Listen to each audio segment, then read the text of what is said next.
Hello students, आप सभी को पंकज सर की पाठशाला में स्वागत है। तो आज मैं उन सभी क्लास 12 के स्टूडेंट के लिए वीडियो लेके आया हूँ जिनका अभी कुछ ही दिन बाद टर्म 1 एग्ज़ाम होने वाला है। और बहुत सारे मेरे फ्रेंड बहुत कंफ्यूज्ड हैं कि उसे ये जो टर्म 1 एग्ज़ाम है उसमें क्या क्या प्रिपेयर करके जाना है, कौन कौन सा कॉन्सेप्ट को याद रखना है और कौन कौन सा क्वेश्चंस बहुत ही ज़्यादा इम्पॉर्टेंट है। तो इस वीडियो में मैं आपको वो सारे इम्पॉर्टेंट कॉन्सेप्ट और इम्पॉर्टेंट क्वेश्चंस को बताऊंगा जो आपको आने वाले जो टर्म 1 एग्ज़ाम है उसमें बहुत ही ज़्यादा बेनिफिशियल होगा।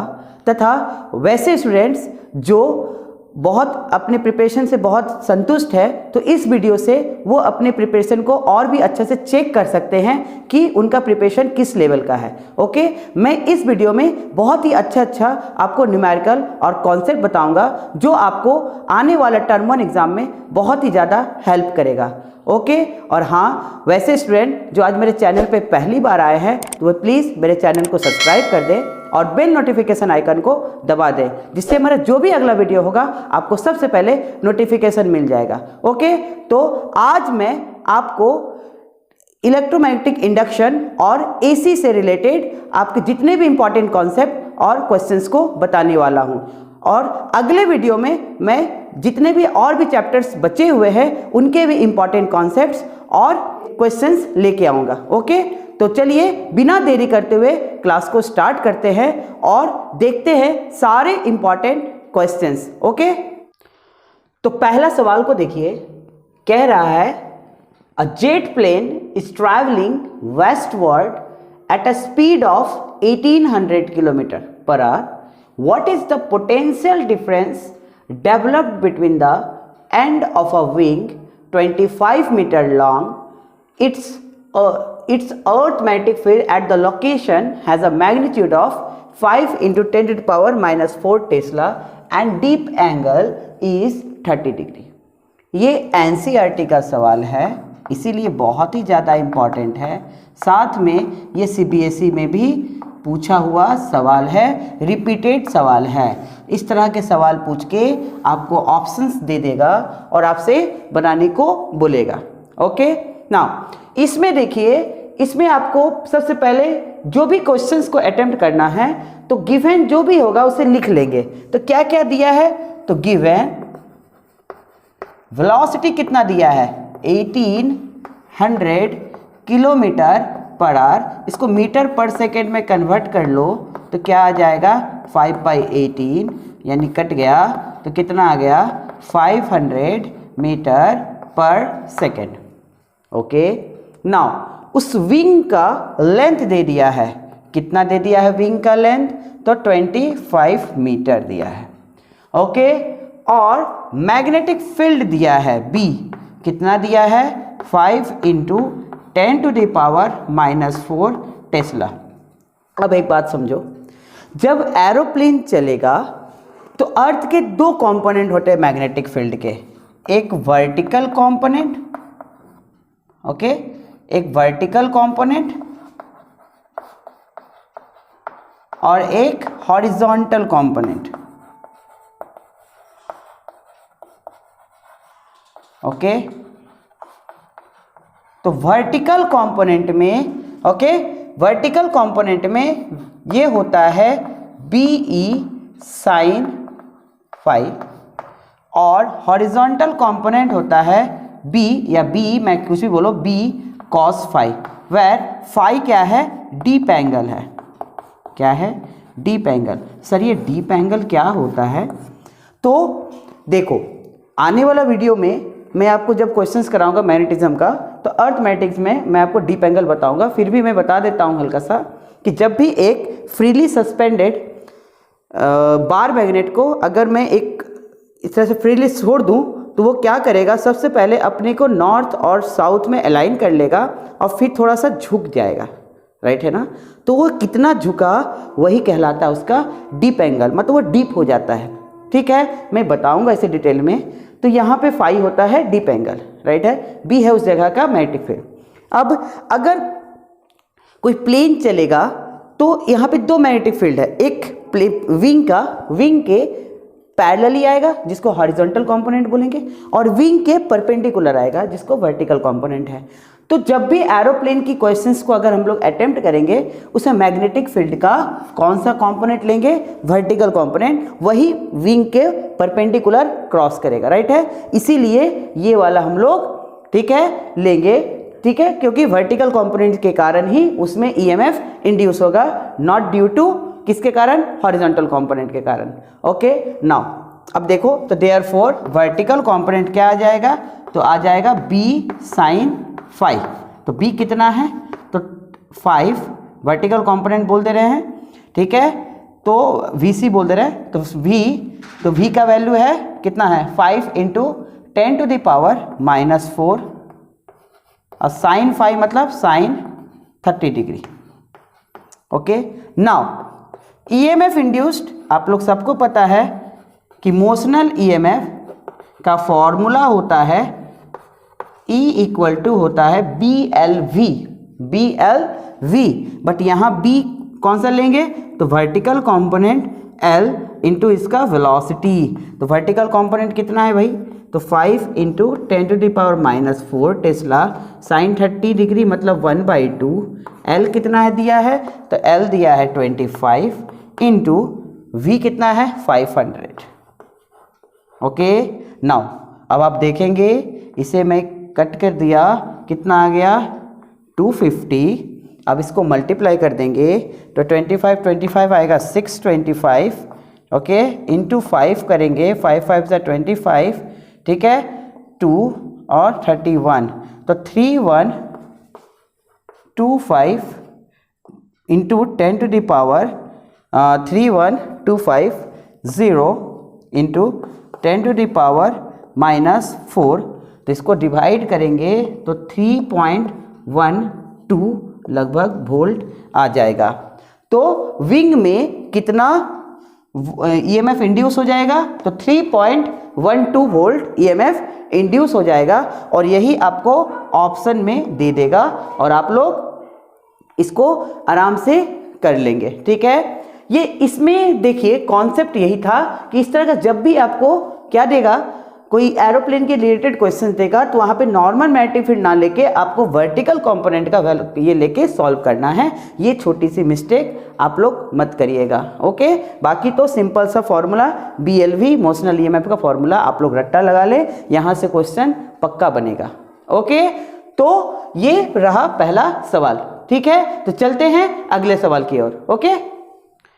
तो ये अगला सवाल क्या कहता है, current in a circuit falls from 5 ampere to 0 ampere in 0.1 second if an average EMF of 200 volt is induced, calculate the self induction of the circuit।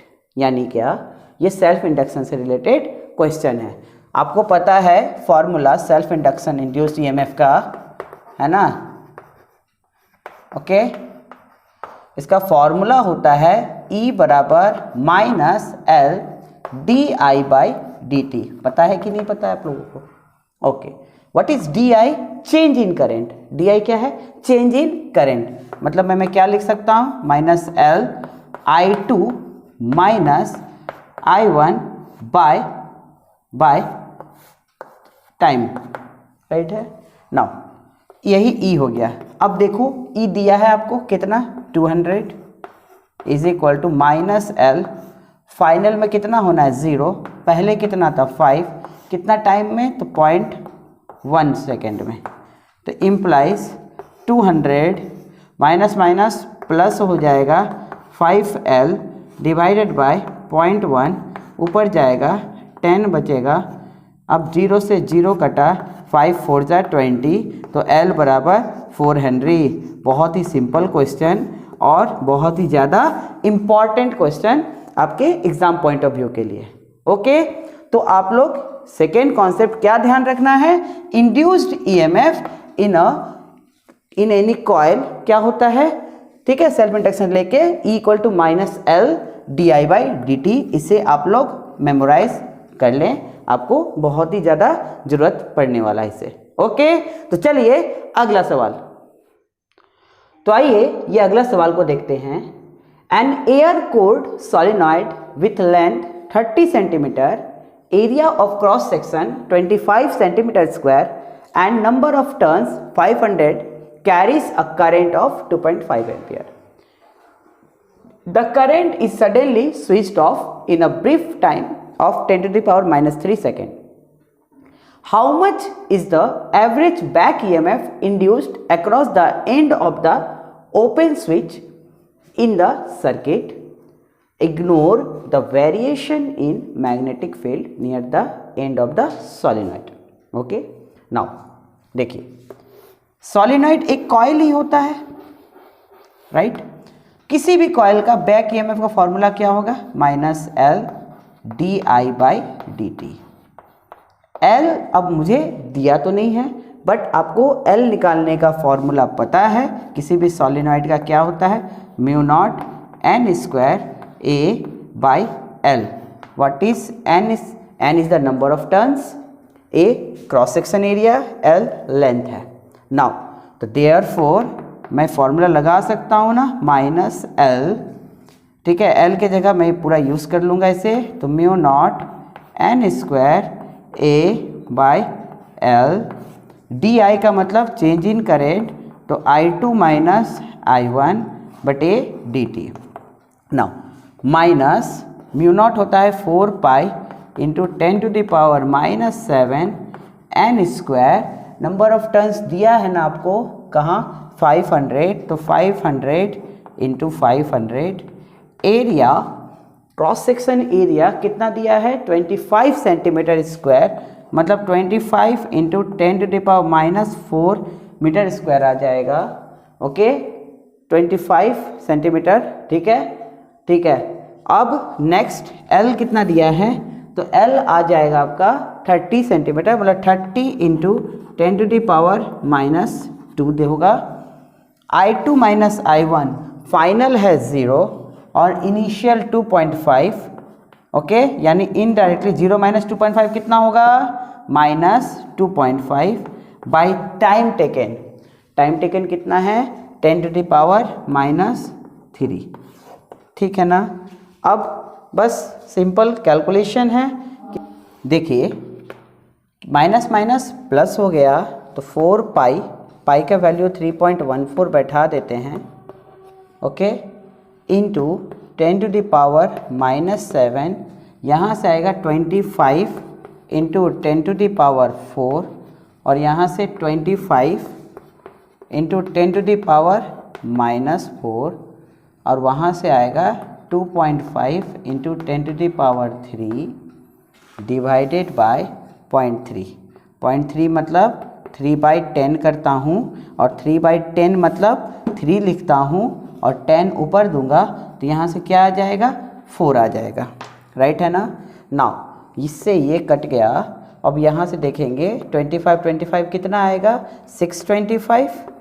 यहाँ से 10 लिया और एक काट दिया यहाँ से, और 25 4 जा 100, 2 0, और लगभग इसको एक बार में काट दिया, अप्रॉक्स रिजल्ट तो 62500। नाउ अब आप लोग पावर का कैलकुलेशन देखेंगे, यहाँ से आएगा 10 टू द पावर माइनस 4, मतलब आपका अप्रॉक्स रिजल्ट आ जाएगा 6.25 वोल्ट, राइट है। तो कितना ईएमएफ इंड्यूस हो जाएगा? 6.25 वोल्ट, ठीक है। थोड़ा कैलकुलेटिव है, बट ये आपके एनसीईआरटी के सवाल हैं, तो ये कॉन्सेप्ट से रिलेटेड सवाल पूछा जा सकता है, तो आप लोग इसे बिल्कुल माइंड में लेके जाइएगा। ओके, तो चलिए अगले सवाल की ओर। अगला सवाल बहुत ही अच्छा सवाल है लेंजेस लॉ का। क्या कर रहा है ये क्वेश्चन? ये पूछ रहा है कि एक वायर है जिसमें करंट इंक्रीज हो रहा है, और इसके दोनों साइड में 2 कॉइल रखा हुआ है, कॉइल 1 एंड कॉइल 2।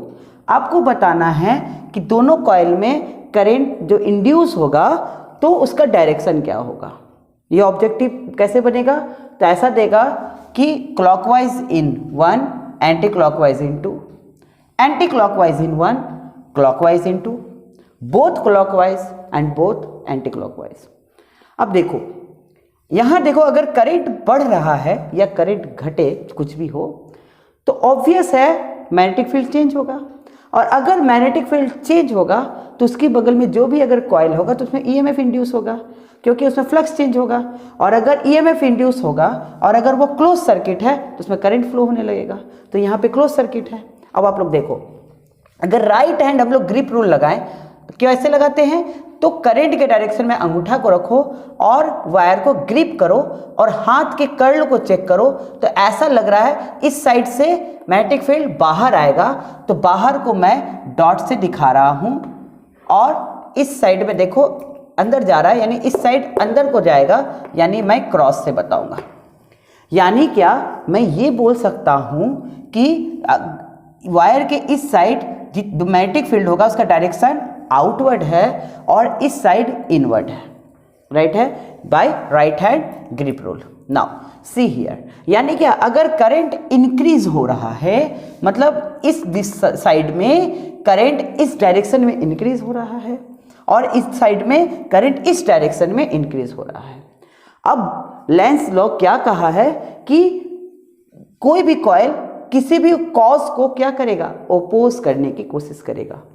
इसी को सोच के वो अपने अंदर करंट को इंड्यूस करता है। तो ये भी कॉइल चाहेगा, ये बढ़ रहा है, ये चाहेगा इस फील्ड को घटा दूं। क्या चाहेगा, इस फील्ड को घटा दूं।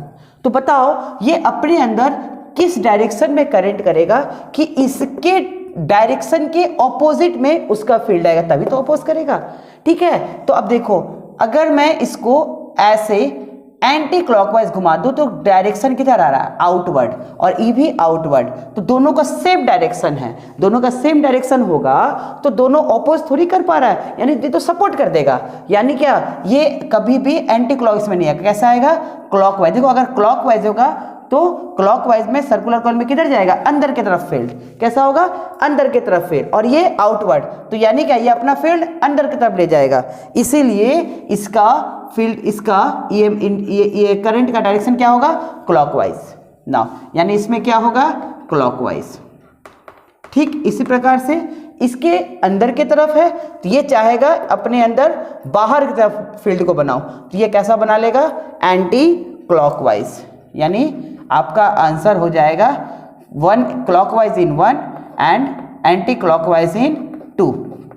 अब देखो, आप इसी तरह का सवाल में अगर आपको पूछ देता कि if I is decreasing, if I is decreasing, तब ये क्या चाहेगा, इसको बढ़ाना चाहेगा, तब ये अपना करंट को एंटी क्लॉकवाइज कर लेगा ताकि इसका फील्ड आउटवर्ड आ जाए और ये इसको सपोर्ट कर देगा, ताकि उसको सपोर्ट करेगा, और तब इसका फील्ड क्या हो जाएगा, क्लॉकवाइज हो जाएगा।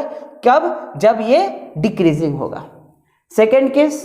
थर्ड केस, अगर बोलेगा करंट स्टेडी है, अगर बोलेगा करंट स्टेडी है, उसमें कोई भी करंट ना बढ़ रहा है ना घट रहा है, तो बताओ इसमें कितना करंट क्या इंड्यूस होगा, तो तुम बोलोगे कि इसमें कोई भी करंट इंड्यूस नहीं होगा, क्योंकि अगर करंट स्टेडी है तो मैग्नेटिक फील्ड स्टेडी है, मैग्नेटिक फील्ड स्टेडी है तो फ्लक्स कांस्टेंट है, और जब फ्लक्स में चेंज होगा ही नहीं तो ईएमएफ इंड्यूस होगा ही नहीं। तो 3 क्वेश्चन यहां से बनते हैं, एक करंट बढ़ा के पूछेगा, एक करंट घटा के पूछेगा, तीसरा स्टेडी पूछेगा। तो इस 3 क्वेश्चन से आप लोग तैयार रहेंगे, ठीक है। जो चांसेस है कि आपके टर्म 1 एग्जाम में इस यहाँ से भी क्वेश्चंस आ सकते हैं। ओके, तो चलिए अगले कॉन्सेप्ट की ओर, ठीक है। ये अगला सवाल जस्ट पिछले सवाल के जैसा ही है, ये भी सीबीएसई में पूछा हुआ सवाल है। क्या कह रहा है कि एक मैग्नेटिक फील्ड है जिसमें मैग्नेटिक फील्ड यूनिफॉर्म है और जिसका डायरेक्शन क्या है, इनवर्ड है। उस फील्ड में 2 कॉइल, कॉइल 1 और कॉइल 2 मूव कर रहा है, जहां कॉइल 1 जस्ट उस फील्ड में इंटर करने जा रहा है और कॉइल 2 जस्ट उस फील्ड को लीव करने जा रहा है, ठीक है।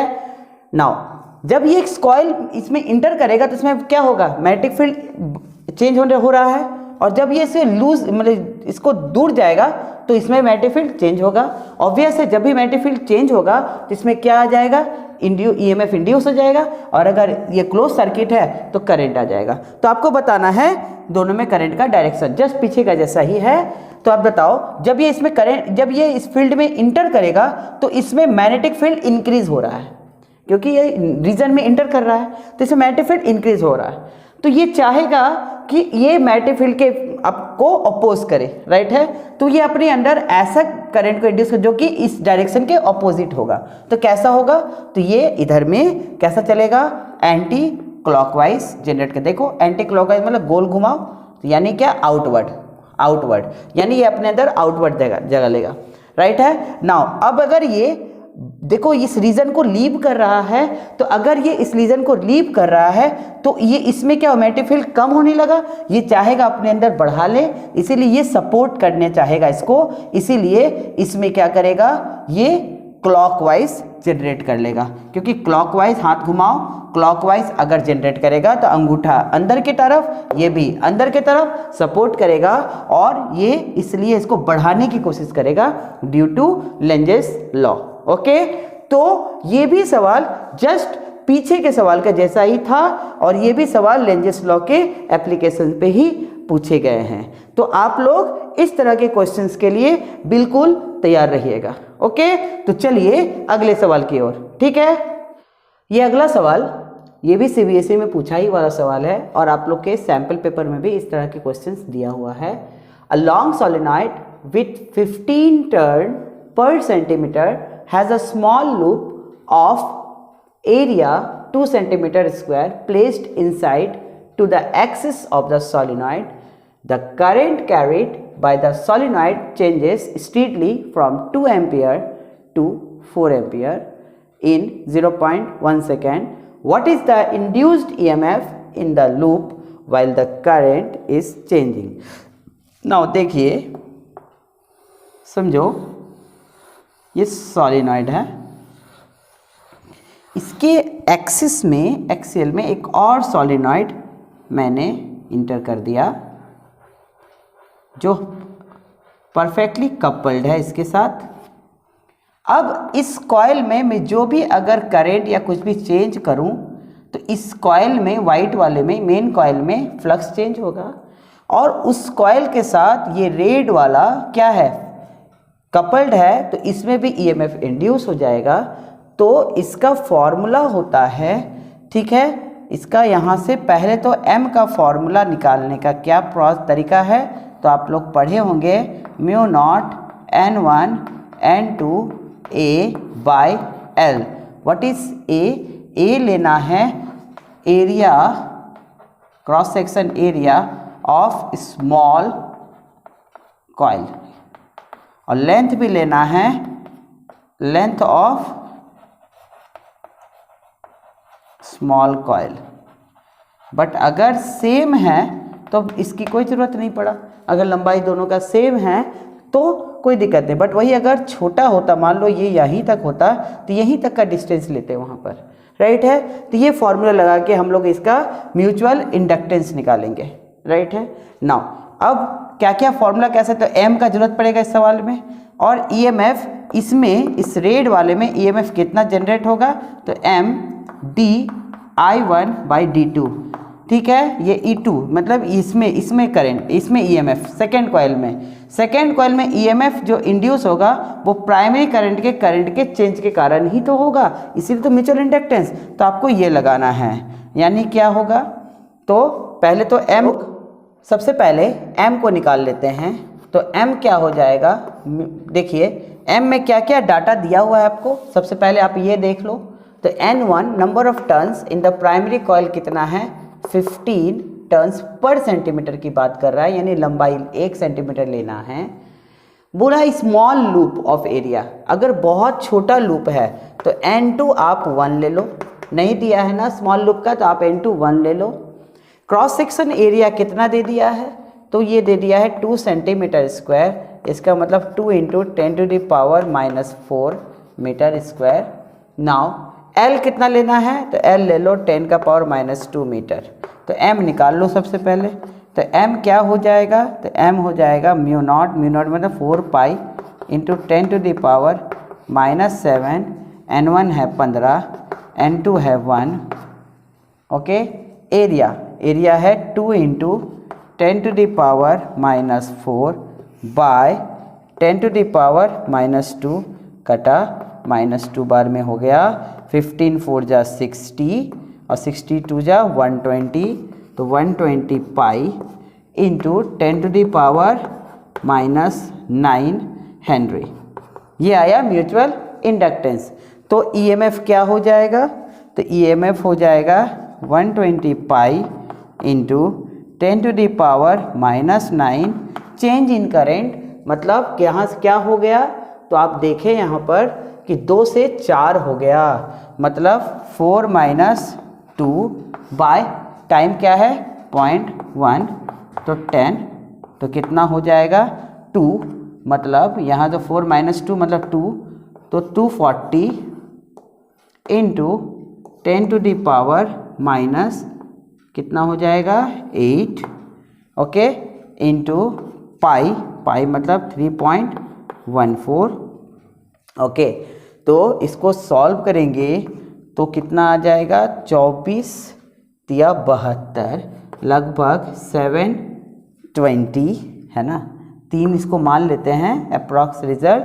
तो 720 इंटू 10⁻⁻8 वोल्ट, यानी आप इसको एक काम करो तो मैं बोल सकता हूँ 7.2 है ना माइक्रो वोल्ट, 7.2 माइक्रो वोल्ट इसका ईएमएफ इंड्यूस हुआ। ठीक है ना, एक अप्रॉक्स रिजल्ट मैं यहाँ से लाया हूँ। ठीक है, आप लोग यहाँ से ऑप्शन देखकर बिल्कुल छाट सकते हैं। ठीक है, ज़्यादा आपको बॉदर नहीं करना है कि इसका एक्यूरेट रिजल्ट हमको लाना है। आपको ऑब्जेक्टिव्स क्वेश्चंस होंगे तो जिस लेवल के सवाल होंगे देखकर ऑप्शन से हम लोग छाट लेंगे, राइट है। तो मेन मेरा मोटो ये था कि आपको ये कॉन्सेप्ट को बताना, कैलकुलेशन तो आप लोग कर ही लोगे। ठीक है, तो यहाँ से यही आपको फॉर्मूला बिल्कुल नहीं भूलना है, और यहाँ पर इन 2 बातों का बिल्कुल ध्यान रखेंगे कि एरिया किनका लेना है, तो स्मॉल वाले लूप का लिया जाता है और लेंथ भी स्मॉल वालों का ही लिया जाता है, राइट है। तो चलिए अगले कॉन्सेप्ट की ओर। ठीक है, ये अगला सवाल देखिए, ये भी एनसीईआरटी का सवाल है। 2 concentric circular coil, one of small radius R2 and the other large radius R1 such that R2 is very less than R1 are placed coaxially with centers coinciding. Obtain the mutual inductance of the arrangement. देखो 2 ठो coil है, एक coil 2 coil, छोटे वाले coil का radius क्या बोला है R2 और बड़े वाले का R1 है। इसमें करेंट चल रहा है, राइट है, आप मान लो इसमें I1 है करेंट, ओके। नाउ I1 में अगर करंट चल रहा है और ये में सेकेंड कॉइल में कॉइल 2 में, ओके, मुझे म्यूचुअल फ्लक्स ये म्यूचुअल इंडक्टेंस म्यूचुअल इंडक्टेंस को निकाल के बताना है। नाउ सी हियर, पहले एक बात बताना, इस I1 के कारण मैग्नेटिक फील्ड कितना होगा, तो सर्कुलर कॉइल के लिए मैग्नेटिक फील्ड का फॉर्मूला होता है B = μ0, ठीक है, I/2R। फॉर्मूला पता है कि नहीं पता है, ये यहाँ पे लगाएंगे तो B ड्यू टू 1 कॉइल क्या होगा μ0, ये सिंगल कॉइल का है, अगर हम उसको n टर्न्स की माने तो n1, मान लो उसमें टर्न्स n1 है तो μ0 n1 I1/2R1, ये फर्स्ट कॉइल का मैग्नेटिक फील्ड आएगा सेंटर पे। नाउ सी हियर, नाउ इस फील्ड के कारण अगर करंट में चेंज आएगा तो फील्ड में चेंज आएगा, और फील्ड में चेंज आएगा तो यहाँ भी क्या होगा, फ्लक्स इंड्यूस हो जाएगा। तो अगर फ्लक्स इंड्यूस होगा तो मुझे ये निकालना कितना फ्लक्स इंड्यूस होगा, तो flux in coil 2, flux in coil 2, flux क्या होता है B.A, तो B.A अगर नंबर ऑफ टर्न्स उसकी N2 माने तो N2, बट B किसके कारण, तो पहले के कारण, और A2 B.A, B पहले का, एक्चुअली इसका मैग्नेटिक फील्ड है बट फ्लक्स किस में आएगा, सेकेंड में आएगा, इसीलिए मैग्नेटिक फील्ड पहला का लिखेंगे, बाकी सारी चीज़ फर्स्ट का लिखेंगे। तो N2 B1 इंटू A2, तो क्या हो जाएगा N2 B1 का वैल्यू क्या है, तो μ0 N1 I1 बटे 2R1 इंटू A2। नाउ ये phi2 आया। अब आप बताएंगे म्यूचुअल इंडक्टेंस M क्या होता है। तो पहले तो ये बताओ फाई किसी में फ्लक्स क्या होता है, ये होता है MI1। नहीं समझे, फ्लक्स जो होता है बड़ा करंट होता है, ये प्रॉपर्टी है, यही तो लॉ भी है। यानी कि फ्लक्स जो है, अगर म्यूचुअल इंडक्टेंस का आपको फॉर्मूला लगाना है तो फ्लक्स बराबर M, बट किसके कारण, अगर जिस कॉइल का चाहिए तो करंट एक्चुअली म्यूचुअल किसके कारण हुआ, इसमें आ रहा, बट करंट किसके आ लेंगे, तो जिसके कारण इसमें म्यूचुअल फ्लक्स आ रहा है, तो किसका कारण आ रहा है, तो I1 के कारण आ रहा है, इसलिए I1 लेंगे। तो देयरफॉर M बराबर क्या होगा, phi2 बटे I1। तो phi2 क्या बैठाएंगे, तो ये है N1 N2 mu naught I1 A2 बटे 2R1 इंटू I1। I1 से I1 कट गया तो म्यूचुअल फ्लक्स का फॉर्मूला हो गया mu naught N1 N2 okay A2 बटे 2R1। और अगर चांसेस है, अगर ये क्वेश्चंस डायरेक्ट आपको पूछ दे तो ये आपको 4 ऑप्शंस में एक ऑप्शन देखने को मिलेगा, और आप लोग बहुत ही बेहद आसान तरीके से आप लोग इसको बना सकते हैं, क्योंकि ये NCERT का सवाल है, ठीक है ना। तो इस सवाल में इसमें यही सीखना है कि किसी भी सर्कुलर कॉइल का सेंटर पे मैग्नेटिक फील्ड का फॉर्मूला क्या होता है, mu not I by 2R, mu naught I by 2R। इसे मैं और डिटेल में बताऊंगा आपको आने वाला, जब मैं मैग्नेटिक फील्ड का जब मैं टॉपिक लेके आऊँगा तो मैं आर्क का एक आपको मैग्नेटिक फील्ड बताऊंगा, वहाँ से कैसे आप इन सब फार्मूलास को मेमोराइज कर सकेंगे, ठीक है। मैं वो भी आपको टेक्निक दूंगा जिसके कारण आप लोग सारे फार्मूलास को अपने माइंड में रख सकते हैं, ठीक है। और हाँ, अगर आपको ये वीडियो अच्छा लग रहा है तो प्लीज़ वीडियो को लाइक करिए और अपने दोस्तों में शेयर करिए, ओके। तो चलिए अगले कॉन्सेप्ट की ओर, ठीक है ना। ये भी सवाल NCERT में ही है कि a 1 metre metallic rod is rotated with an angular velocity of 400 radian per second about an axis normal to the rod passing through its one end. The other end of the rod is in contact with a circular ring. A constant and uniform magnetic field of 0.5 Tesla parallel to the axis exists everywhere. Calculate the EMF induced developed between the center and the ring. इसके लिए जब भी कोई अगर rod, मान लो L length का rod अगर omega से रोटेट करेगा, तो देखो जब ये रोटेट करेगा तो इसके अंदर ये क्या कर रहा है, किसको, ये मैग्नेटिक फील्ड को काट रहा है, तो फ्लक्स क्या होगा, इसमें इंड्यूस हो, ये फ्लक्स आएगा और फ्लक्स के कारण EMF इंड्यूस हो जाएगा। तो इसमें आपको याद रखना है, जब भी कोई ये रॉड अगर रोटेट करेगा तो वो जो अगर वो ओमेगा से रोटेट करा तो वो EMF कितना इंड्यूस करेगा, तो ये आप लोग रट्टा लगा लो, half B omega L square, right है, half B omega L square. अगर ये रोटेट कर, अगर ये एक डिस्क होता वो रोटेट करता तो आप यहाँ पे लगा देते हाफ बी ओमेगा, उस डिस्क का रेडियस कितना, R square, half B omega R square. But यहाँ पे एक रॉड रोटेट कर रहा है तो यहाँ पे क्या लगाएंगे, half B omega L square. अब सब डाटा दिया है, चुपचाप से बैठा दो, सारे आंसर आ जाएंगे आपके। तो हाफ बी कितना दिया है, 0.5, ओमेगा कितना दिया है, तो 400 रेडियन पर सेकेंड, L स्क्वायर मतलब 1, ओके। तो देखो 1 का स्क्वायर कितना हो जाएगा भाई, तो देखिए 0 से 0 कटा, ठीक है, 20 और 25 सा 100, यानी क्या हुआ, 100 वोल्ट का EMF जनरेट हो जाएगा। समझ में आया ना, बहुत ही ज़्यादा सिंपल सवाल, ठीक है। तो चलिए अगले कॉन्सेप्ट की ओर। तो ये सवाल इस बार बहुत ही ज़्यादा चांसेस है आने के लिए। देखिए क्वेश्चन क्या कहता है, The current flowing in the two coil of self inductance L1 is equal to 16 millihenry and L2 is equal to 12 millihenry are increasing at the same rate. Increasing at the same rate का मतलब di by dt दोनों का same rate से increase हो रहा है. Now if the power supplied to the two coils are equal, दोनों coil का पावर सेम है. फाइंड रेशियो, तीन चीज का रेशियो मुझे निकालना है. पहला इंड्यूस्ड वोल्टेज, चलिए एक एक करके सॉल्व करते हैं. पहला इंड्यूस्ड वोल्टेज मतलब E1 बाई E2. पहला का इंड्यूस्ड वोल्टेज क्या होगा, तो minus L1 di by dt बटे दूसरा का क्या होगा L2 di by dt.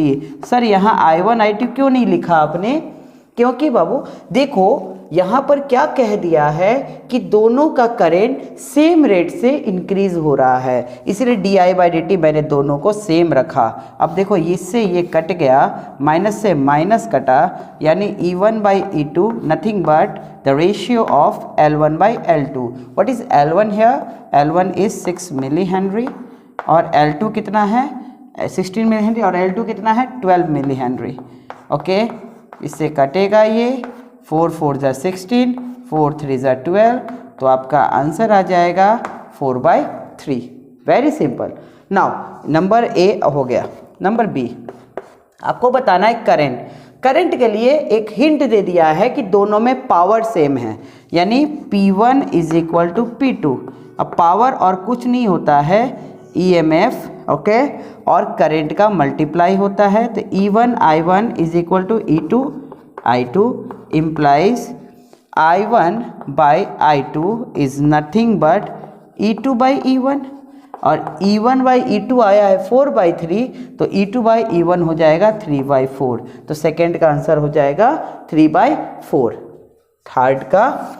Third में क्या कह रहा है कि एनर्जी स्टोर्ड, किसी भी कॉइल में एनर्जी स्टोर्ड, तो E1 by E2 एनर्जी क्या होता है, तो हाफ Li स्क्वायर, तो हाफ L1 I1 का स्क्वायर बटे हाफ L2 I2 का स्क्वायर.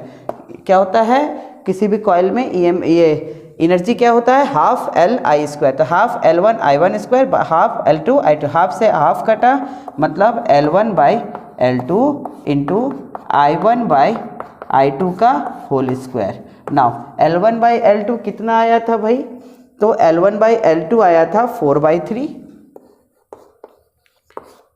और I1 बाई I2 क्या आया था, तो I1 बाई I2 आया था 3/4 का होल स्क्वायर मतलब 3/4 और 3/4.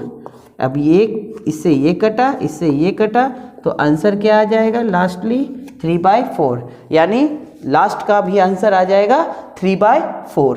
यानी पहला का रेशियो हो गया, आपका आंसर क्या हो गया, तो पहला आ गया है 4:3, दूसरा का 3:4 और थर्ड का भी 3:4. और ये सवाल इस बार आपके टर्म 1 में आने की बहुत ही ज़्यादा चांसेस है, तो इसे बहुत ही अच्छे से आप लोग प्रैक्टिस कर लीजिए, ठीक है ना. तो चलिए अब हम लोग कुछ क्वेश्चंस AC के करते हैं, ठीक है. तो आइए, ये सवाल AC का बहुत ही ज़्यादा बेसिक सवाल है. आपको एक AC का करंट का इक्वेशन दे दिया है और वहाँ से आपसे पूछा जा रहा है RMS करंट और फ्रीक्वेंसी.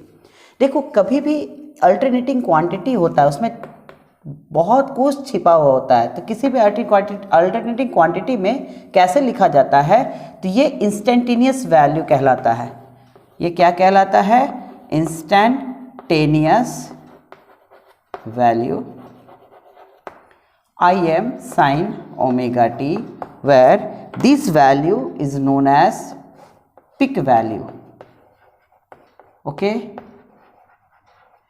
ये क्या है, एंगुलर फ्रीक्वेंसी है, एंगुलर फ्रीक्वेंसी है. इसी तरह से हम लोग वोल्टेज भी लिखेंगे.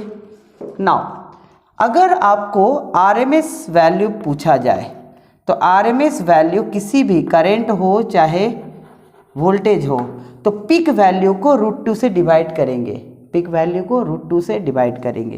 तो IRMS क्या आ जाएगा, तो पिक वैल्यू IM बाय √2। अगर आपको एवरेज वैल्यू पूछा जाएगा तो एक कंप्लीट साइकिल में, एक बात बताना, जैसे एक साइनसॉइडल हम ले रहे हैं, ऐसे एसी को बहुत सारे सिग्नल हो सकते हैं, साइन वेव हो सकते हैं, ट्रायंगुलर हो सकते हैं, स्क्वायर हो सकते हैं, बट हम लोग के सिलेबस में साइनसॉइडल है।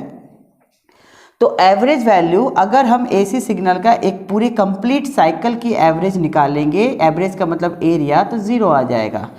तो इसीलिए एवरेज वैल्यू कंप्लीट साइकिल पे नहीं आता है।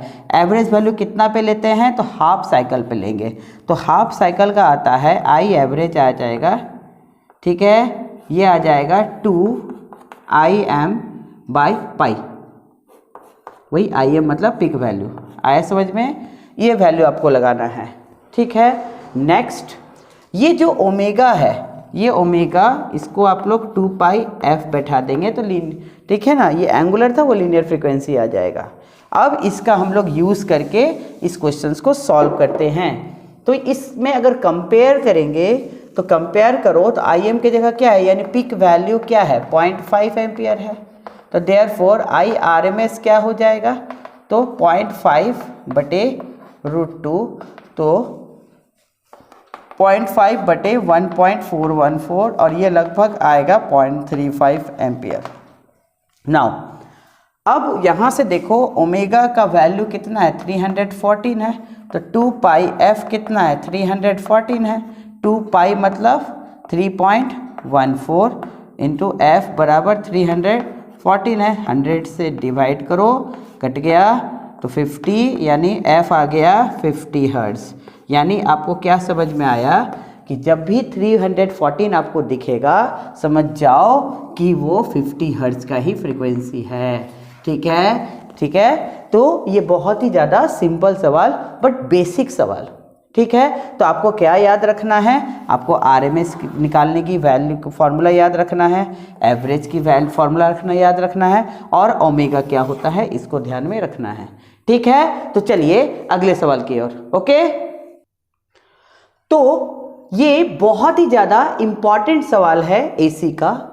इसे तो बिल्कुल आप लोग एकदम रट्टा ही लगा ले इस कॉन्सेप्ट को, क्योंकि इस कॉन्सेप्ट से आपको एग्जाम में क्वेश्चंस पक्का देखने को मिलेगा, ठीक है। ये ऑलरेडी बोर्ड का आया हुआ ही सवाल है, मैं ईयर नहीं लिखना चाह रहा हूँ, ठीक है। मेरा मकसद ही है आप लोग को सारे कॉन्सेप्ट को रिवाइज कराना, ठीक है। तो सवाल देखिए, in a series LCR circuit with an AC source of effective voltage 50 volt. देखो जितना भी डाटा देता है वो सब RMS वैल्यू देता है, याद रखिएगा, अपनी मर्जी से कुछ और वैल्यू मत सोचिएगा। जितना भी आपका वोल्टेज करंट देगा क्वेश्चन में, वो सारे क्या होते हैं, RMS होते हैं, जब तक कि वो वहाँ इंडिकेट ना कर दिया जाए, ठीक है। तो 50 वोल्ट फ्रीक्वेंसी इतना है, ठीक है, R दे दिया, C दे दिया, इतना दिया, मतलब सीरीज LCR सर्किट है।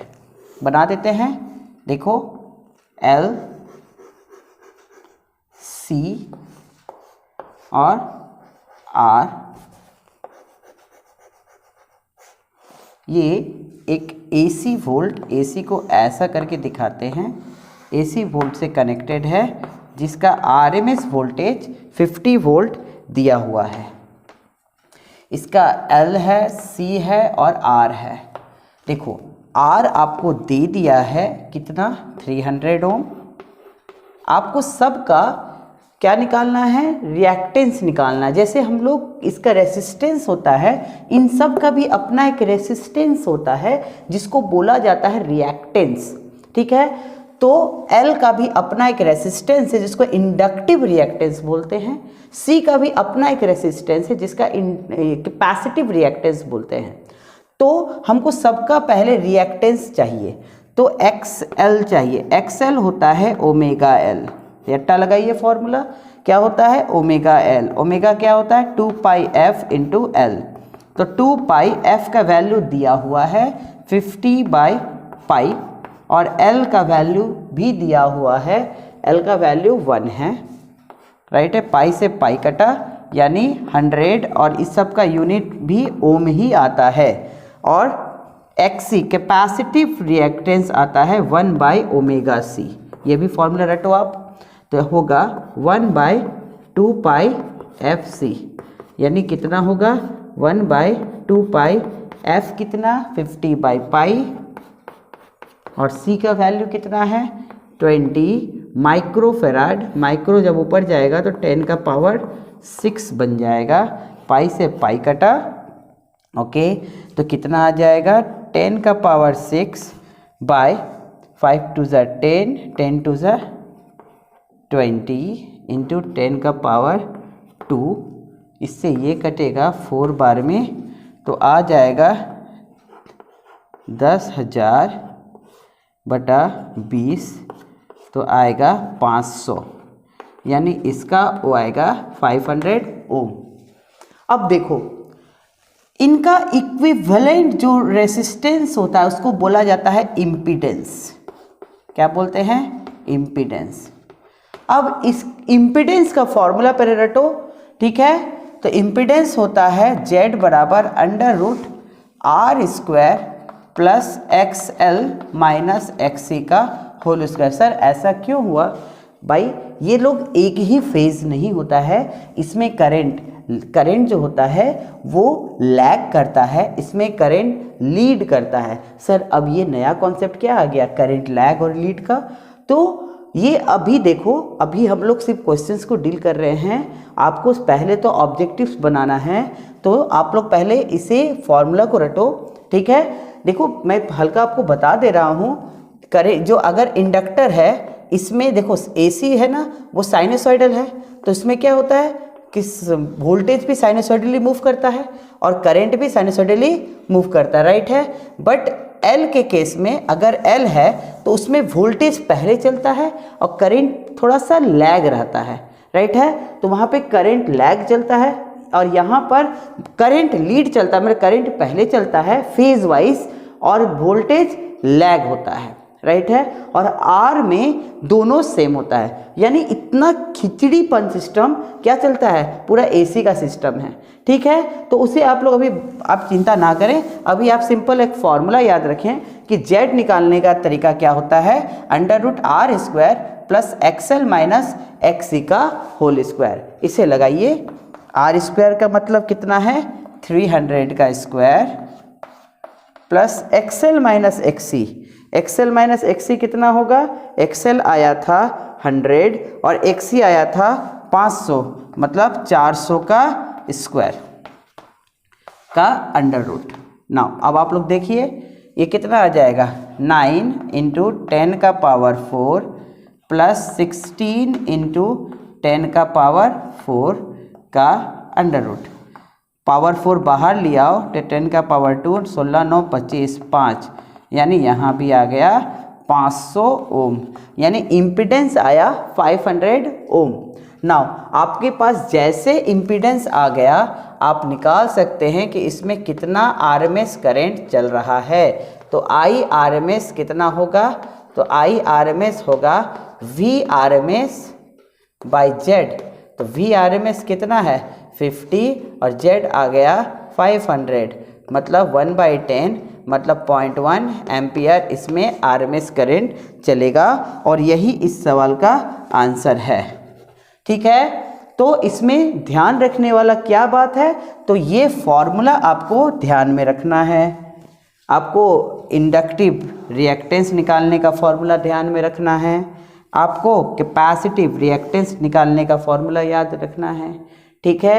और यहाँ पर मैं और कुछ बात भी जोड़ देता हूँ। अगर मान लो आपको क्या बोला जाए कि इनकी, मान लो कि आपको इसके बीच का वोल्टेज दे दे, मान लो VL इसका वोल्टेज दे दिया, VC इसका वोल्टेज दे दिया, VR इसका वोल्टेज दे दिया, और आपसे पूछा जाए कि इसका नेट वोल्टेज क्या है, तो आप लोग ऐसा जैसे हम लोग DC में बनाया करते थे, सिंपल वोल्टेज को ऐड कर देते हैं, ऐसा कुछ यहाँ नहीं होता है।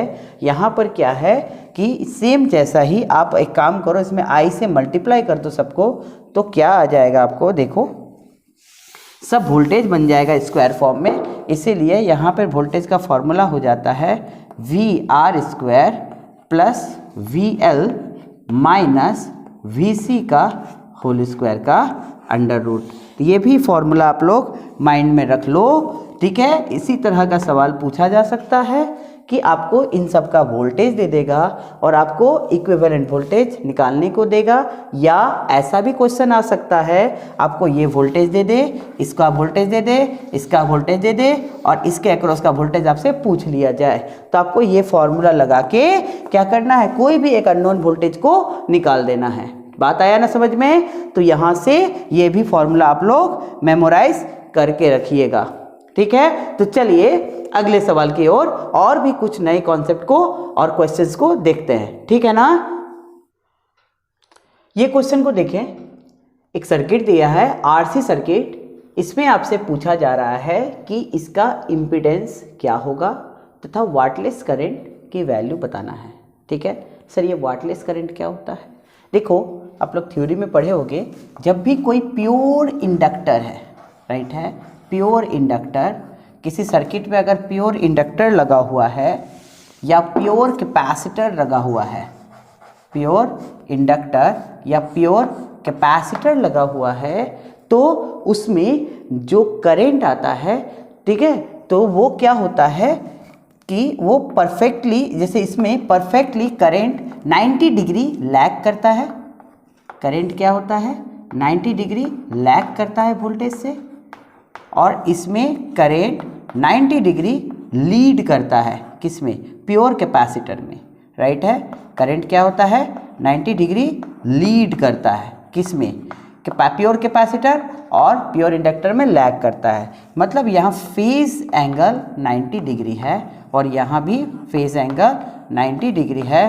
तो इन दोनों में जब मैं पावर निकालता हूँ तो वी आई कॉस फाई, तो यहाँ से ये कॉस फाई वाला टर्म ज़ीरो हो जाता है। इसीलिए यहाँ पर एक्टिव पावर ज़ीरो निकलता है। ठीक है, ज़ीरो निकलता है, और यहाँ भी एक्टिव पावर, राइट है, ज़ीरो निकलता है। ये एक थ्योरेटिकल कॉन्सेप्ट है। तो यहाँ भी एक्टिव पावर ज़ीरो, यानी इन ऐसे सर्किट में जो करंट फ्लो होता है, जो करंट फ्लो होता है उसको बोला जाता है वाटलेस करंट। तो wattless current is the current flowing through the pure inductor और pure capacitor. In that circuit the active power becomes zero due to phase angle 90 degree, okay, because cos phi is 90 degree. Now अगर आपसे पूछा जाएगा तो आप wattless current का formula लगाएंगे I sin phi। ये फॉर्मूला लगाते हैं। सर ये sin phi क्या है? थोड़ी देर में समझ में आएगा। ये phi है फेज एंगल। तो यहाँ से आप वाटलेस करंट का वैल्यू निकाल सकते हैं। सर देखो कैसे निकालेंगे, तो पहले इसकी इम्पीडेंस निकालो। अभी जस्ट बताया Z इक्वल टू क्या होता है, R square plus XL minus XC का होल स्क्वायर। ये RLC सीरीज सर्किट है, यहाँ सिर्फ RC है तो L को हटा दो, तो क्या बन जाएगा फॉर्मूला में, तो आर स्क्वायर प्लस एक्सी का होल स्क्वायर। अब आपको R और XC नहीं दिया है तो आपको यहाँ से निकालना पड़ेगा। कैसे निकालेंगे? उसके लिए आपको ये वोल्टेज दिया है, तो वोल्टेज अक्रॉस कैपेसिटर 40 वोल्ट दिया है। वोल्टेज क्या होता है? IRMS इंटू इसका रेसिस्टेंस XC इक्वल टू 40। तो यहाँ से XC क्या हो जाएगा, 40 बाई I, तो 40 बाई IRMS 2 है, मतलब 20 ओम XC है। बात आया ना समझ में? नेक्स्ट आपको निकालना है, ठीक है, देखो V तो XC आ ही गया ना, तो देखो अब आप लोग सीधा लगा लो, Z बराबर क्या हो जाएगा, under root R square, okay, R भी तो लाना है, R भी नहीं दिया ना, तो वही बात है, वैसे ही लगा लो। तो ये वी आर इक्वल टू 30, तो आई आर इक्वल टू 30, तो I का वैल्यू 2 है, तो R का वैल्यू 15 ओम आ जाएगा। जैसे आ जाएगा आप Z निकाल लो, Z क्या होगा, आर स्क्वायर मतलब 15 का स्क्वायर प्लस 20 का स्क्वायर मतलब 225 प्लस 400 मतलब आ जाएगा 625 का अंडर रूट मतलब 25 ओम, मतलब 25 ओम Z आ गया। जैसे ही Z आ गया अब आप लोग क्या निकाल सकते हैं, तो अब आप लोग एक चीज़ देखो, इम्पीडेंस ट्राइंगल एक होता है, ठीक है, सो फेजर डायग्राम है इम्पीडेंस ट्रायंगल, ठीक है। इस पार्ट में होता है XL माइनस XC, ओके। इस पार्ट में R होता है और ये Z होता है और ये एंगल फाई ही फेज एंगल को बताता है। हर समय लागू होगा, बट यहाँ पर XL है नहीं, हटा दो, सिंपल क्या बचेगा तो XC लिखेंगे। यानी यहाँ पर जो वर्टिकल लाइन है वो सिर्फ XC को डिनोट करेगा, ठीक है। RC में वर्टिकल लाइन XC को डिनोट करेगा। तो यहाँ से आप अगर हम वाटलेस करंट निकालना चाहें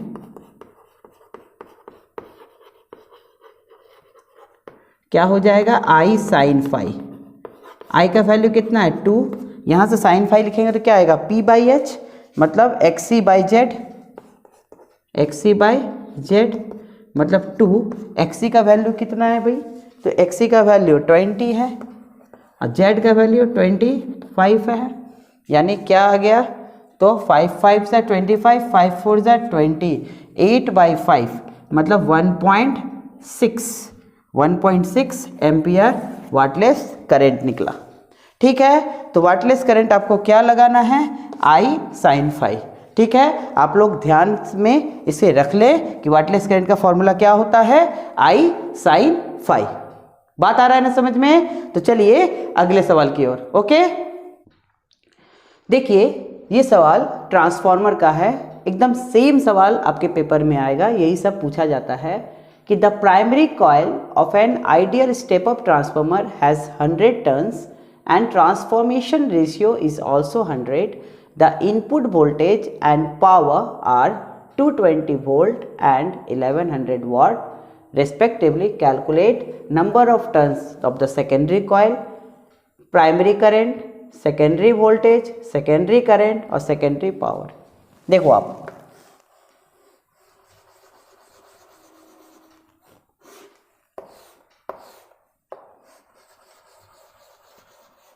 ये ट्रांसफार्मर है, इस साइड ये प्राइमरी है और ये सेकेंडरी है। नाउ यहाँ का नंबर ऑफ टर्न्स मान लो ऐसे, आप लोग ऐसे याद रखना, नंबर ऑफ टर्न्स होता है, आप लोग इस तरह से याद रखना वरना गलती होगा, ठीक है। Number of turns A is equal to लिखना है NHV बाई NLV, मतलब हाई वोल्टेज साइड का टर्न्स बटे लो वोल्टेज साइड का टर्न्स। N1 बाई N2 करके कभी मत लेना, A हमेशा टर्न्स रेशियो हमेशा ग्रेटर देन 1 आएगा, ठीक है। कभी भी टर्न्स रेशियो 1 से कम नहीं आ सकता। इस सवाल में देखो टर्न्स रेशियो या ट्रांसफॉर्मेशन रेशियो आपको 100 दे दिया है, तो यहाँ पर A का वैल्यू 100 दे दिया है। यानी 100 is equal to the primary coil of a ideal step up transformer. Step up का मतलब है लो से हाई कर रहा है, यानी लो साइड का आपको टर्न्स दे दिया है। तो लो साइड का आपको टर्न्स दे दिया है कितना, 100। बात आया समझ में। तो हाई साइड का टर्न्स कितना हो जाएगा, तो आप दिख गया कि 10,000, ठीक है, टर्न्स हाई साइड का आ गया और पहला का आंसर आ गया। N2 का मतलब हाई साइड का आपको टर्न्स आ गया 10,000 टर्न्स, राइट है, पहला कंप्लीट। दूसरा आपको पूछा जा रहा है कि प्राइमरी करंट क्या होगा। प्राइमरी करंट दे के लिए आपको पावर दे दिया है, प्राइमरी पावर कितना है, तो 1100 वाट। आपको पता है पावर और कुछ नहीं होता है, वोल्टेज और करंट का मल्टीप्लाई कर दो तो 1100 तो कितना है, तो V1 कितना दे दिया है 220 into I1 is equal to 1100, 5 बार में कटेगा तो I1 कितना आ जाएगा 5 एम्पियर, यानी सेकेंड का आंसर 5 एम्पियर। बात आ रहा है ना समझ में। अब आइए थर्ड सवाल की ओर बढ़ते हैं। थर्ड में क्या पूछ रहा है, V2 बताना है, राइट है। तो आपको एक रिलेशन याद रखना है कि V1, पहले तो ऐसा याद रखो, N1 या N1 by N2 is equal to V1 by V2 is equal to I2 by I1। अब आप 1 2 जिसको रखना चाहें वहाँ रख सकते हैं, ठीक है ना। यानी क्या, आपको प्राइमरी साइड का वोल्टेज पता है V1 और सेकेंडरी साइड का वोल्टेज आपको निकालना है, तो n के साथ डायरेक्टली प्रोपोर्शनल है, यानी अगर टर्न्स बढ़ाएंगे तो वोल्टेज बढ़ेगा, टर्न्स घटाएंगे तो वोल्टेज घटेगा। यानी क्या समझे कि यहाँ पे N1/N2, ठीक है ना। अब देखें ध्यान से, V1 कितना है, यानी लो वोल्टेज साइड 220 और V2 is equal to low side कितना टर्न्स है 100, ओके, और हाई साइड कितना टर्न्स है 10,000, कट गया, ठीक है। तो यहाँ से V2 कितना आ गया, तो 320 मतलब 22 kilo volt high voltage side आपका वोल्टेज आ गया। तो थर्ड भी आपका कंप्लीट हो गया। तो सेकेंडरी साइड का वोल्टेज कितना है 22 kV का। नाउ I2 निकालना है। I2 भी बहुत आसान है, देखो यही से निकाल लो अब आप। तो V1 या N1/2 जैसे निकालने, चलो V1/V2 इज इक्वल टू क्या होता है I2/I1। तो V1 अभी आया 220 और V2 कितना आया 22,000 इज इक्वल टू I2 मुझे पता नहीं बट I1 पता है। I1 कितना दिया है, क्या I1 भी नहीं दिया, हाँ I1 तो अभी निकाले थे ना। I1 कितना आया था, I1 शायद 5 आया था ना। I1 1100 इज इक्वल टू, हाँ 5, I1 5 आया था, ठीक है। 1 2 यहाँ से हो गया, ठीक है। तो I2 कितना आ गया, तो I2 आ गया 1/20 बराबर कितना हो जाएगा 20 मतलब 0.0, ठीक है 5। तो 5 पाई राइट है 0.05, तो 0.05 एम्पियर। तो 0.05 I2 का, देखो यहाँ से क्या समझ में आया कि वोल्टेज बढ़ा तो करंट बहुत घट गया, करंट बहुत घट गया, ठीक है ना। अब देखो I2 आपका आ गया 0.05। Next last power. पावर क्या है, किस आपको पता है ट्रांसफॉर्मर क्या करता है, तो ट्रांसफॉर्मर का एक ही काम है वोल्टेज को बढ़ाना या घटाना, करंट को बढ़ाना या घटाना, और कोई काम नहीं है। प्राइमरी साइड पे जो भी पावर होगा सेकेंडरी साइड पे भी सेम पावर होगा।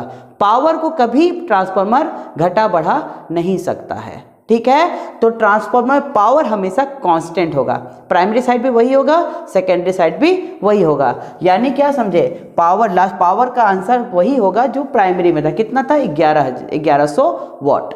अच्छा, और एक कुछ बातें मैं बता देता हूं, ट्रांसफॉर्मर में कभी भी बोथ साइड में क्या नहीं बदलेगा, तो फ्रीक्वेंसी कभी नहीं बदलेगा। यानी ट्रांसफॉर्मर के बोथ साइड पावर और फ्रीक्वेंसी हमेशा क्या रहता है, कांस्टेंट रहता है। और इस बात को आप लोग नोट करके रखिए, ठीक है, कि ट्रांसफॉर्मर के बोथ साइड में फ्रीक्वेंसी और क्या आपका पावर क्या रहते हैं, कांस्टेंट होते हैं, ठीक है। चलिए, तो अब मैं कुछ और क्वेश्चंस को आपको बताता हूं, ठीक है ना। ये अगला सवाल देखिए, रेजोनेंस पे है कि obtain the resonant frequency omega R of a series LCR circuit with L is equal to 2 henry, C is equal to 32 microfarad and R is equal to 10 ohm, and what is the quality factor of this circuit. Okay, ये भी बहुत important सवाल है, इसे भी आप लोग resonance का कॉन्सेप्ट समझिएगा। पहली बात ये समझो रेजोनेंस होता क्या है। आप ऐसा समझो कि जैसे कोई झूला झूल रहा है और आप उसे जा रहे हो झूलाने, ठीक है। तो अगर आप उसको जाके अचानक से क्या करोगे, धक्का दे दोगे, तो क्या हो जाएगा कि वो गिर जाएगा, ठीक है ना। मतलब क्या, आपने उसके एम्पलीट्यूड को बढ़ाना चाहा बट उसके फ्रीक्वेंसी के साथ आप मैच नहीं हुए, तो वो क्या हो जाएगा, वो गिर जाएगा। यानी अगर किसी का हमको फ्रीक्वेंसी, अगर हमको किसी का एम्पलीट्यूड बढ़ाना है तो हमको उसी के फ्रीक्वेंसी के साथ क्या करना पड़ेगा, मैच होना पड़ेगा। देखते हो जब किसी को झूला झुलाने जाते हो तो उसको पकड़ के आप लोग दौड़ते हो और उसी के फ्रीक्वेंसी पे आप लोग उसे झुलाते हो, जिससे उसके एम्पलीट्यूड बढ़ जाता है। यानी वही ठीक कॉन्सेप्ट आपके रेजोनेंस यहाँ पे सर्किट पे हम लोग अप्लाई करते हैं। मतलब क्या मैं बताना चाह रहा हूं कि समझ लो कि RLC सर्किट है,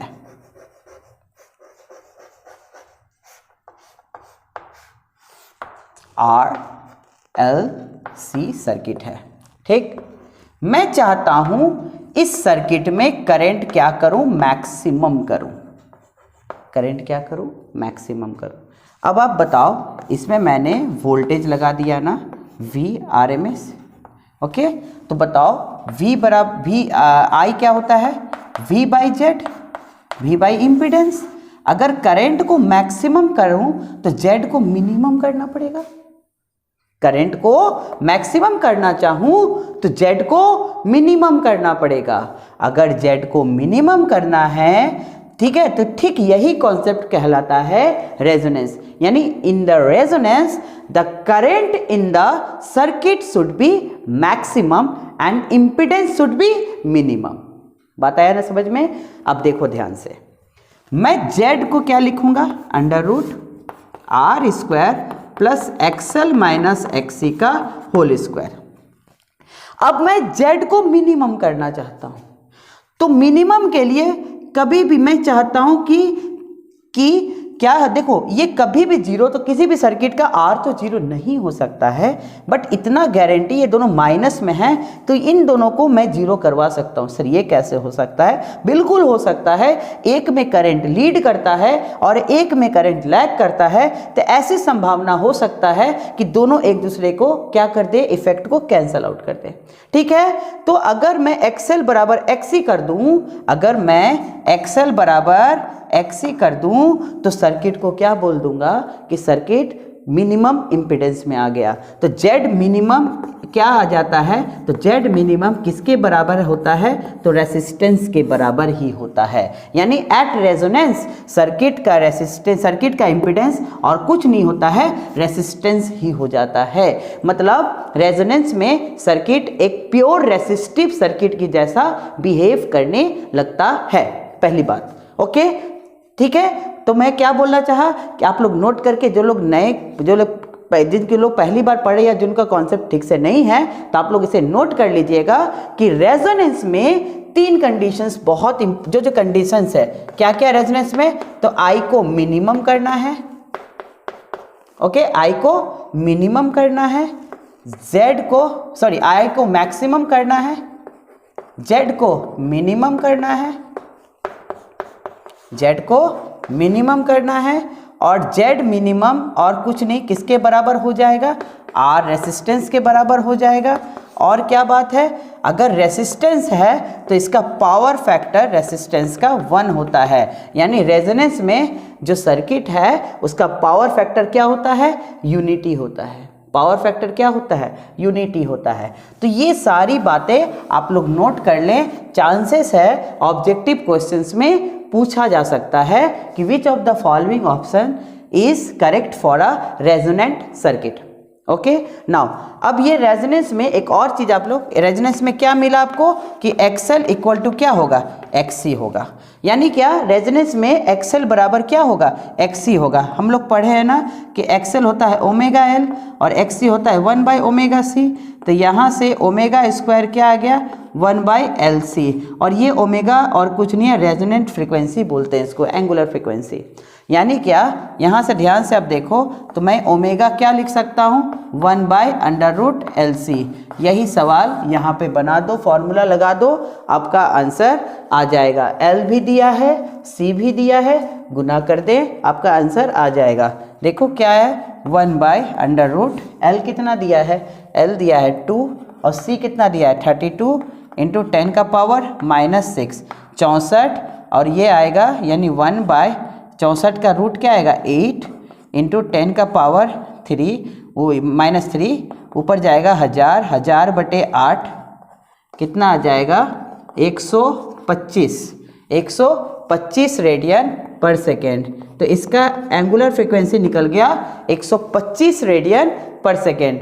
ये एंगुलर फ्रीक्वेंसी है। अगर आप चाहो तो इसको लीनियर फॉर्म में ला सकते हैं। ओमेगा क्या है, ठीक है, 1 बाई अंडर रूट LC, तो 2 पाई f लिख सकते हैं तो 1/√LC, तो f क्या आ जाएगा 1/2π√LC। ये है, तो आप ऐसे भी, इसका यूनिट हर्ट्ज में आएगा, तो ये भी आपका एंगुलर फ्रीक्वेंसी है। ठीक है, तो पहला का जो क्वेश्चन पूछा गया था कि रेजोनेंट फ्रीक्वेंसी क्या है, तो यहाँ पर ओमेगा आर पूछा था, तो 125 रेडियन पर सेकेंड आएगा। अब आ रहा है बात क्वालिटी फैक्टर का। नाउ अब आप लोग एक बात ध्यान देंगे, ठीक है, मैं अभी क्या बोला हूं कि जब भी सर्किट पे हम लोग फ्रीक्वेंसी वर्सेस करंट का ग्राफ बनाएंगे तो इस प्रकार से ग्राफ आएगा। यानी क्या, एक पर्टिकुलर पॉइंट आएगा जिसमें करंट मैक्सिमम होता है और उस पॉइंट पे जो फ्रीक्वेंसी होता है उसे ही बोलते हैं रेजोनेंट फ्रीक्वेंसी ओमेगा नॉट। ठीक है, एक ऐसा पॉइंट आता है जिस पे पावर निकालेंगे तो हाफ हो जाता है और ये और कुछ नहीं होता है I0/√2। ये I0 इसकी पिक वैल्यू है, यानी पिक वैल्यू का √2 पॉइंट पे जो पॉइंट आता है, ठीक है, उस फ्रीक्वेंसी का, तो एक ही पॉइंट पे दो आ रहा है ना, उस फ्रीक्वेंसी को बोलते हैं हाफ पावर फ्रीक्वेंसी। ये ओमेगा 1 2 और क्या है, इसको कहेंगे हाफ पावर फ्रीक्वेंसी। ठीक है, तो क्वालिटी फैक्टर Q होता है, ठीक है, रेजोनेंट फ्रीक्वेंसी बटे हाफ ओमेगा 2 माइनस ओमेगा 1, और ये जो टर्म आया, ये जो डिफरेंस आया, इसको बोलते हैं बैंडविड्थ। क्या बोलते हैं? बैंडविड्थ बोलते हैं, राइट है। तो हम लोग इसको ऐसा लिख सकते हैं omega naught by del omega, ठीक है, बैंडविड्थ। या ये तो ये फॉर्मूला हुआ, आप यहाँ से ऐसा निकाल सकते हैं, तो और Q का ऐसा भी याद रखेंगे I0, ठीक है, XL बाय I0 R या I0 XC bye I0 R, मतलब तो I0 से I0 कटेगा, यानी क्या हो गया, यानी XL का ड्रॉप बटे रेसिस्टेंस का ड्रॉप या XC में ड्रॉप बटे रेसिस्टेंस का ड्रॉप का रेशियो ही क्या कहलाता है? Q फैक्टर कहलाता है। या तो हम इसको ऐसा बोलेंगे XL बाई R या XC बाई R। अब आप बताओ, ठीक है, XL क्या होता है? ओमेगा L, यानी Q क्या होगा? ओमेगा, ओमेगा कौन सा लेंगे? रेजोनेंट फ्रीक्वेंसी वाला, तो omega naught L by R, या बोलो क्या होगा? XC क्या होता है? 1 बाई ओमेगा C, तो 1 by omega naught C into R। आप चाहो किसी का भी यूज़ करके, ठीक है, क्या निकाल सकते हैं? Q फैक्टर निकाल सकते हैं। RLC सर्किट के लिए, सीरीज सर्किट के लिए आप फॉर्मूला लगाएंगे 1 by R under root L by C, 1 by R under root L by C। ये RLC सीरीज सर्किट का यूज़ करना है आपको फॉर्मूला। अगर ये सब डाटा दिया है तो आपको ये फॉर्मूला लगा के क्वालिटी फैक्टर निकाल लेना है, ठीक है, इसका कोई यूनिट नहीं होता है। इस सवाल में आपको कोई भी एक लगा के निकाल दो। तो क्वालिटी फैक्टर क्या होगा? तो क्वालिटी फैक्टर होगा, तो यहाँ पे इस सवाल के लिए RLC तो नहीं है दिया है, आप जैसे कुछ भी आप जल लगा लो, आ जाएगा आंसर। आप ऐसा लगाओ, ऐसा लगाओ, जो इच्छा बोलो। मैं इसी को लगा देता हूँ, XL by R, XL by R, XL मतलब omega naught L by R। Omega naught कितना आया? 125, L कितना है? 2, और R कितना है? 10, 2 5 ज़ा 10, ठीक है, 25, यानी क्वालिटी फैक्टर आया 25। क्वालिटी फैक्टर कितना आया? 25, और यही इस सवाल का आंसर है, ठीक है। यहाँ से और मैं कुछ आपको बातें बता दे रहा हूँ।